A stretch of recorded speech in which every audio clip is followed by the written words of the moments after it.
and welcome to the program. This program is brought to you with the compliments of the Zambia Development Agency, ZDA, and ZNBC. Now, empirical research has revealed that the manufacturing sector plays a key role in propelling economic growth for growing economies. I understand it is against this backdrop that government recognized the sector as a priority sector for investment.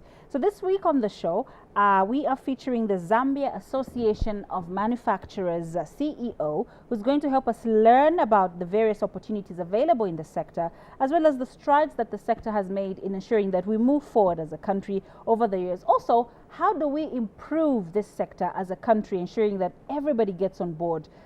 So many local manufacturers that we have in the country that are doing amazing stuff. What is it that they can learn from the Zambia Association of Manufacturers? I'm privileged today to have with me the CEO, Chipego Zulu, on the program with me. Hello, how are you? I'm fine, thanks. Welcome to the program. Yeah, thank you. It's good to have you on the show. So before we get into the details, the finer things of what exactly you're doing, who is ZAM? What do the acronyms stand for those who don't understand what you're about, where you're located? Yeah. Okay, so Zambia Association of Manufacturers, or ZAM, is a private sector association. It's member driven, and what we do is aggregate or bring together our manufacturers. And basically we provide a number of services that support their growth. The major one being policy advocacy and lobbying on behalf of the manufacturing sector, because we understand that producing in Zambia can be quite expensive if we don't put in place the necessary measures to make sure that we're reducing the cost and enhancing our ability to produce competitively. So policy advocacy is a key thing. What we do is look at things like electricity tariffs, for example, to say, look, we need a better rate. We need a better rate for the manufacturing sector. If we're looking at the cost of inputs that we're importing, we say, okay, look, the tax rates are too high. We need them to be dropped to a certain level. So that's the kind of advocacy that we do. Labor costs as well, another thing we tackle, trying to make sure that, of course, our Zambian people are well paid and so on, but also that the productivity is translating when it comes to the actual products we're producing and the amount of work that we're putting in. Okay. Aside from that, I mean, there are other value-added services that we provide to manufacturers, and one being creating marketing platforms. The big one that's coming into play this year is the Proudly Zambian logo through the Proudly Zambian campaign. Now, I'm sure you've heard about Proudly Zambian since 2004. Yes. Such a long time, but we're finally here. And what's going to happen this year, I'm sure you heard Honorable Yaluma make the announcement earlier in February, saying, look, all our manufacturers, service providers, let's make sure we get all references to Proudly Zambian, all those various different kinds of logos off the market over the next 6 months, so that we launch with a brand new logo, a standard logo, that will be the Proudly Zambian identity of all local products and services. Okay. So making it easier for you, the consumer, to identify a product that is assured quality, and also, you know, speaks to this whole thing that I think we all have inside us, you know, that Proudly Zambian kind of take, and making sure that we're buying local to channel that back into the economy. So a number of different things: marketing platform, business linkages. We look at things to do with access to supermarkets here on the domestic market. I think this has been a discussion point for so many manufacturers to say, how do we get in? Or we're struggling to get in. And that's something where we dialogue on behalf of the manufacturers with the various chain stores, for example, and say, look, how can we enhance the relationship between your supermarket, which provides a major market, obviously, for products, and the local players that are creating these products and want to sell on the domestic market. Okay. So a number of different services. I could go on and on.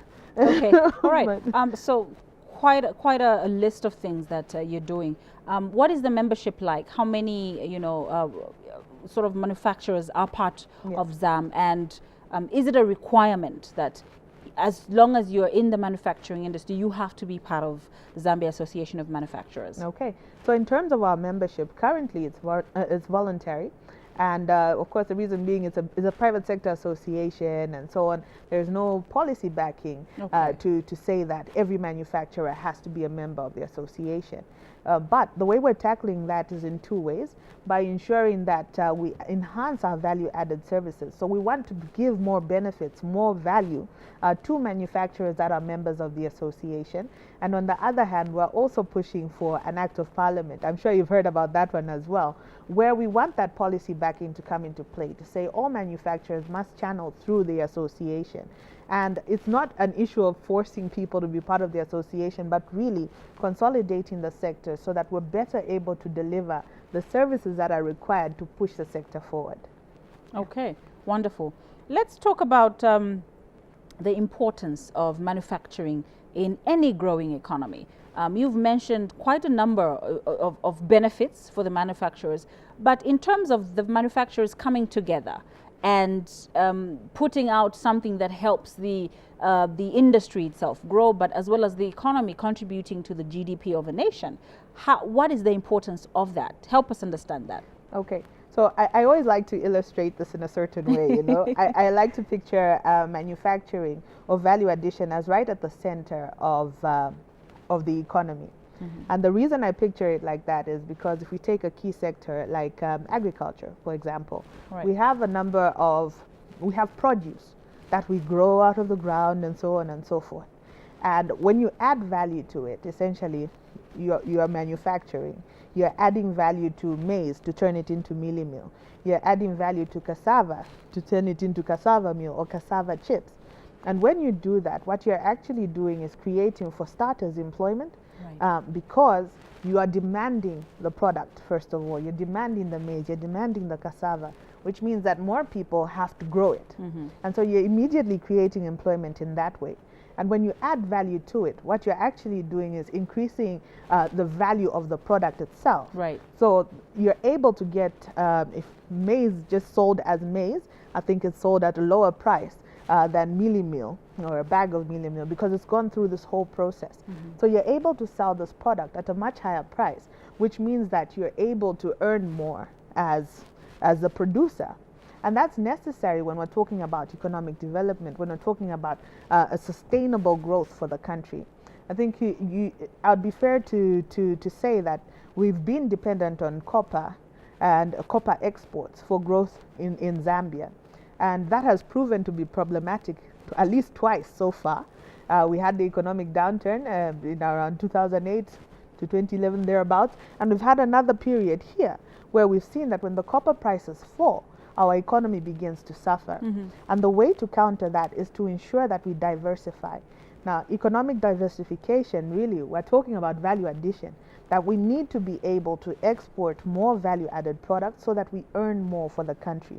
Domestically, it means we need to buy more local products so that that money is circulating within countries, so that we're creating jobs, mm-hmm, for our sisters, our brothers, our aunties, our uncles. You know, that's what it means, really. So for me, value addition is right at the center of everything that we're doing as a country and everything that we aspire for. So everybody actually has to come on board, from the young entrepreneur right the way through to the biggest producers in the, mm-hmm, country. Yeah. All right. Still on the issue of adding value to, raw materials. I know that we have been known to export materials such as copper, sometimes in raw form. You've emphasized the importance of adding value to products. Let's bring it to the SME, mm-hmm, the entrepreneur out there who's growing groundnuts, for example. What can they do to also contribute, mm-hmm, in ensuring that they're part of this sector that is growing every day? Mm-hmm. We're having more people coming on board, whether it's making ice cream, whether it's selling milk or yogurt or cheese. Yeah. How can they be part of this greater family? Yeah. So, I mean, there are a number of interventions that have to happen at a number of different levels. Mm-hmm. The first thing, when we're looking at very rural Zambia, yes, right, what we have to ask ourselves as a country and as government, as private sector players, is how do we create the ecosystem or the environment that will allow us to draw from the people, or I would say the people in the rural area that are producing these products. So I think a key project that we can draw from is the cassava project under the Citizens Economic Empowerment, yes, Empowerment, CEC, yeah, where we're looking at the cassava value chain. And now what we're seeing happening in the country is we've gone out into the provinces and we're saying we're going to set up cassava plants here. So it's identifying where people are producing in mass, and then creating the ecosystem that will allow that mass to be aggregated and added value to.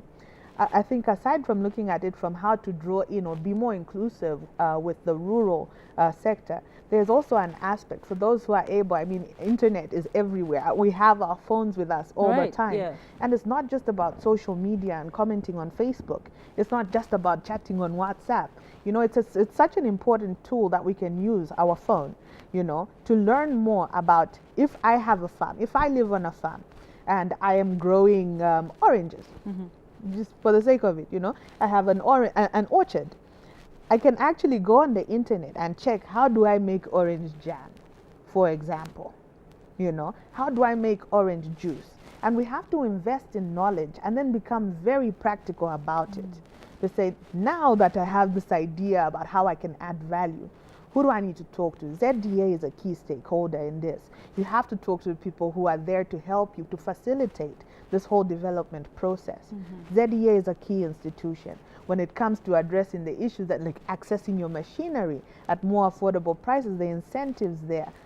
There are so many things that we haven't taken the time to find out about.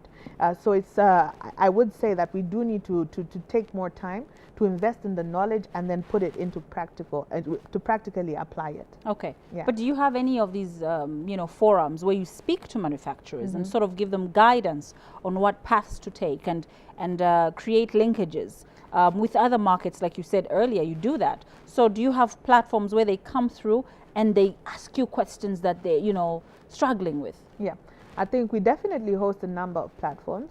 What I can say is we're in our new phase of our strategic plan now, and that is trying to cater to this whole aspect of, we know majority Zambians, the population in Zambia is increasingly young, which means that we have to change our strategy and begin to respond to the people who are coming onto the job market. Yes. And if you're coming onto the job market, how do we ensure that you get into the value addition space?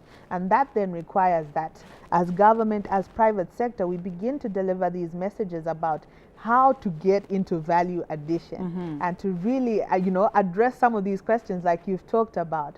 I think in the recent past, our focus was, you know, consolidating what was already in play. But we do have to take an additional step now to make sure that we're communicating adequately about the opportunities in value addition. All right. Yeah. I'm glad that you've talked about opportunities. What opportunities exist in the manufacturing circle, the manufacturing industry? Here I am, I want to get into something, maybe making shoes, for example. What opportunities are there that I can really tap into and grow my shoemaking business? Yeah. I think there are definitely some models. I hate talking about models because it kind of switches people off. But when I say, I wish we had a board you could illustrate. Yeah. Yeah. I think there are a number of ways to do this. Okay. You know, there's going into business as an entrepreneur by yourself. And there's also going into business and saying there's a number of us entrepreneurs that want to do a similar thing. And we know that we have the general skills, we're able to produce this product. And when we're able to come together, then we can look for the market and so on. Or you do the marketing before, but then you can access the market thereafter.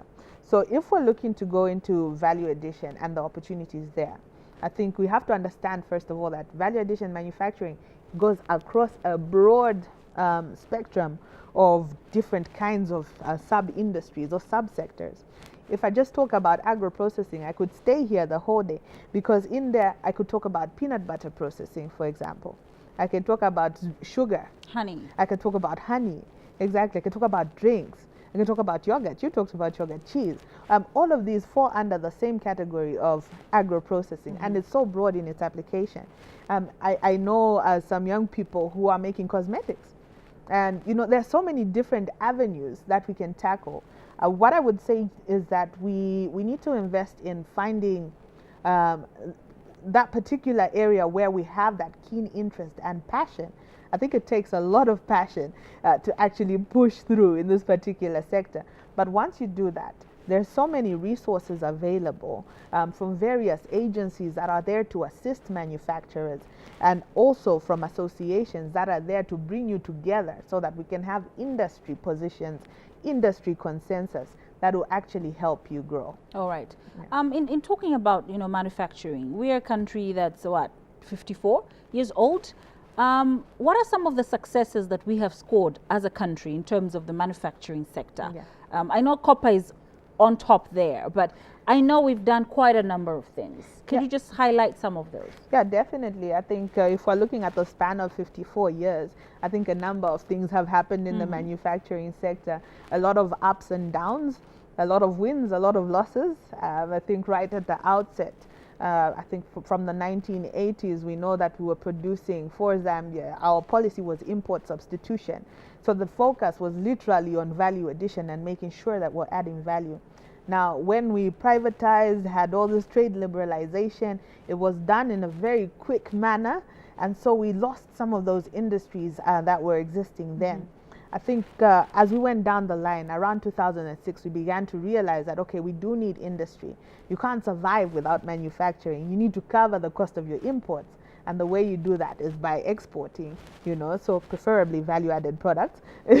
Yeah. So around 2006, we had the private sector development reform program come into play, where we now started to say we need to attract investment into manufacturing. And I think from that period, we've seen growth, a significant amount of growth in the manufacturing sector across a number of different subsectors, But 2013 being the year when we really peaked when it came to non-traditional exports coming from the manufacturing sector, and specifically agro-processing leading the way there. Since then, of course, we've had an economic period that has affected us so badly in terms of cost of electricity, the kwacha depreciated. All of these things have an impact on cost of production. And so, our levels kind of dwindled. But now, I think what we're seeing is another concerted effort to make sure that value addition takes its place in Zambia. And that is necessary. We are able to export. It's not that we can't. We have been exporting, be it metal products such as the copper wire, be it our mealie meal, we're constantly exporting biscuits, drinks, soaps, detergents, etc. There's such a broad spectrum of products, and I think a key win that I would say when it comes to Zambian products is that the quality has definitely improved. The packaging has definitely improved. The labeling on our packaging has definitely improved. And that's why the key strategy now is this Proudly Zambian campaign, to make sure that we are marketing on the domestic, the regional, and international market.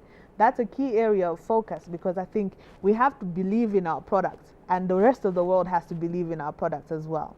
And then we'll start to see this whole scenario where Zambia is really, or what we like to call, the regional hub. And it's necessary for us to make deliberate kind of moves to achieve that. All right. I have two questions that I'm going to try and combine here, Chipego.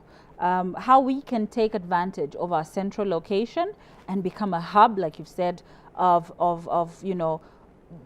Southern Africa, where countries can come through and get, food, whether it's cleaning detergents and, mealie meal, for example. And then also, you were part of the Zambia Business Forum that happened recently with Angola when we had the Angolan president come through. What are some of the synergies or networks that you created to ensure that we have our footprint going into these other countries, our neighboring countries? Yeah. I think we've definitely had the discussion when we're talking about Zambia initially being landlocked. But really what it is we are land linked. We're surrounded by so many neighboring countries, and all of these present an opportunity for us to market and sell our products. So in terms of taking advantage of the central location, the opportunity is definitely there.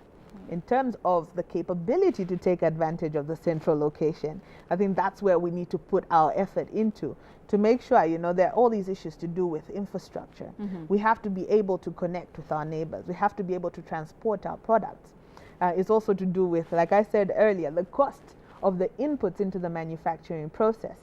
We have to promote, on a domestic side, local sourcing of inputs that can be manufactured locally. We have to promote this whole aspect where, this is where the opportunities for other areas for value addition come in, to say, I've identified that you import so much of this commodity. I can manufacture that here, and you will source it locally, and suddenly you've reduced the cost by more than half. So there are opportunities and synergies that can be created there to make sure that in terms of cost of production, we are able to reduce this and make a Zambian product a lot more competitive, so that when we take it out into regional markets like Congo, into regional markets like Angola, South Africa, Zimbabwe, when we take it out there, it is able to compete favorably in terms of pricing. Yeah, I think it's always it's like a catch-22 because being landlocked, we know that there are all these transport costs that come into producing a product, and we have to address that, and we have to be proactive about it as well, and take advantage of the opportunity. So, for instance, with the Angola Forum, I think what we definitely heard coming out of that is that yes, the opportunity is there. But again, we have to get back to the drawing board and make sure that we're able to take advantage of it. Some of the key things we highlighted in there, it's a good dialogue. It's definitely important to talk to our neighbors and make sure that we're able to, create those synergies between our two countries. But there's some key areas that we saw there. In as much as the market is there, getting the product to Angola became a challenge, or is a challenge currently.